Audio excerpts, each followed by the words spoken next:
परमेश्वर के लिए हमारे जीवन में कैसे प्यास होनी चाहिए। तो अगर आपने इस वीडियो पर क्लिक किया है तो वीडियो अंत तक जरूर देखना।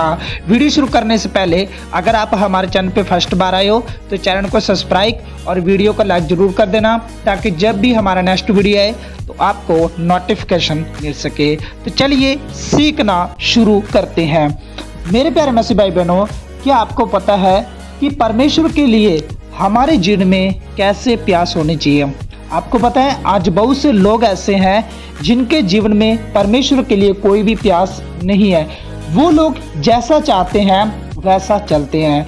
हमारे जीवन में परमेश्वर के लिए ऐसी प्यास होनी चाहिए कि जैसे हमको पानी की प्यास लगती है, वैसे ही परमेश्वर के वचन के लिए, परमेश्वर के आराधना के लिए, परमेश्वर की संगति के लिए हमारे जीवन में ऐसी प्यास होनी चाहिए कि हम लोग ऐसा तड़पें जब हम आराधना में बैठे हैं, जब हम परमेश्वर के भवन में हैं तो हमें शांति मिले। आज बहुत से लोग ऐसे हैं जिनको संसार की प्यास लगती है, उन सब चीजों की प्यास लगती है, लेकिन हमें किसकी प्यास करनी है?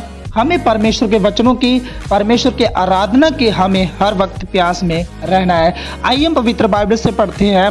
भजन संहिता 42:1 में लिखा है, जैसे हिरनी नदी के जल के लिए हांफती है, वैसे ही परमेश्वर मैं तेरे लिए हांफता हूँ। अपने हिरण को देखा होगा कि वो पानी के लिए कैसे तरसती है, वैसे ही हमें परमेश्वर के वचन के लिए हांफना है, क्योंकि परमेश्वर का वचन ही है जो हमें जीवन देता है। आपको पता है जब एक हिरण नदी के जल के लिए हांफती है, वैसे ही हमें भी परमेश्वर के लिए हांफना है। आपको पता है आज संसार में लोग परमेश्वर के वचन के लिए हांफना नहीं चाहते, वो लोग संसार के लिए हांफना चाहते हैं। मेरे प्यारे मसीह भाई बहनों, जैसे एक हिरण होती है वो जल के लिए कैसे हांफती है, वो जल के लिए जब प्यासी होती है तो कैसे तड़पती है, हमें उस चीज को देखना चाहिए ना। तो जब हम परमेश्वर के लिए तड़पेंगे, जब हम परमेश्वर के लिए हांफेंगे, तो हम जान पाएंगे कि हाँ हमें परमेश्वर की प्यास है। आपको पता है जब आपको पानी की जरूरत होती है तो आप लोग पानी के पास खुद जाते हो ना, वैसे ही जब आपको आत्मिक तौर पर प्यास की जरूरत होगी तो आपको परमेश्वर के पास जाना पड़ेगा, आपको बाइबल को पढ़ना पड़ेगा, तो आपकी प्यास वो बुझ सकती है। और दूसरा, जीवते ईश्वर का, हाँ परमेश्वर का मैं प्यासा हूं, मैं कब जाकर परमेश्वर को अपना मुंह दिखाऊंगा। इसका प्यासा बनना आपको संसारिक चीजों का प्यास में नहीं रहना। मेरे प्यारे मसीह बहनों, आपको परमेश्वर के प्यासा बनना है। जैसे एक हिरनी होती है वो नदी के जल के लिए हांफती है, वैसे आप लोगों को परमेश्वर के लिए हांफना है।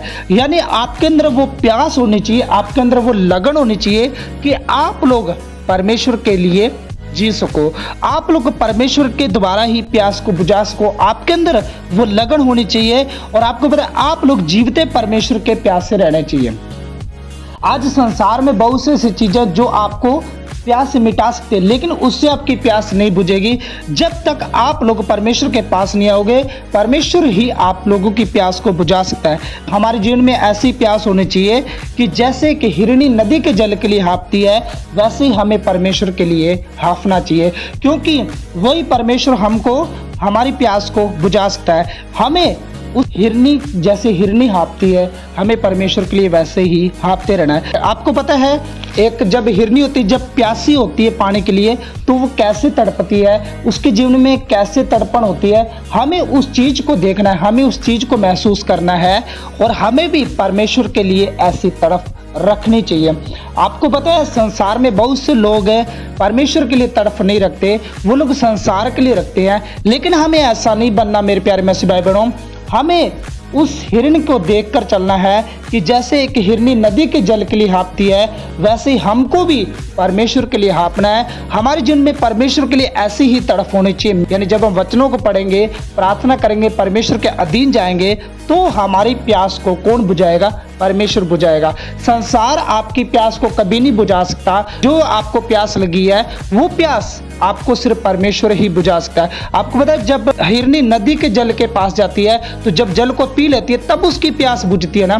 तो जब आप लोग परमेश्वर के पास आते हो तभी आप लोगों की प्यास बुझ सकती है ना, क्योंकि वो परमेश्वर ही आपको आनंद जीवन दे सकता है, वो परमेश्वर ही आपको उस पानी के द्वारा तृप्त कर सकता है जो आपको चाहिए। अगर आप कहीं और से लेकर पीना चाहोगे तो आपकी प्यास कैसे बुझ सकती है? जो प्यास आपकी परमेश्वर बुझा सकता है, इस संसार में कोई भी आपकी प्यास को नहीं बुझा सकता। तो मेरे प्यारे मसीह भाई बहनों, हमारे अंदर ऐसी प्यास होनी चाहिए जैसे कि हिरनी नदी के जल के लिए हाँफती है, वैसे हमको परमेश्वर के लिए हाँफना चाहिए। तो हमें यह निर्णय लेना चाहिए कि हमारा जीवन परमेश्वर के लिए हो, हमारा जीवन परमेश्वर के लिए, जैसा परमेश्वर चाहता है हमारे जीवन में वैसा ही हमारे जीवन में होना चाहिए। हो सकता है संसार में बहुत सी चीजें जो आपको परमेश्वर से दूर ले जाने की कोशिश करे, लेकिन मेरे प्यारे मसीह भाई बहनों, आपको परमेश्वर से दूर नहीं बल्कि आपको उस हिरनी के समान बनना है। जब उसे प्यास लगती है तो वो पानी के लिए कैसे तड़पती है, हमें भी वैसे ही प्यास करनी चाहिए परमेश्वर के वचनों की, परमेश्वर के आराधना की। हमें ऐसी ही तड़पन होनी चाहिए कि हमें वो वचन याद आए, हम वचनों को पढ़ें, हम प्रार्थना करें, हम परमेश्वर के आराधनों में जाएं। हमारे अंदर ऐसी तड़पन होनी चाहिए। तो मेरे प्यारे मसीह भाई बहनों, आज इस वीडियो के द्वारा आपको बहुत कुछ सीखने को मिला होगा।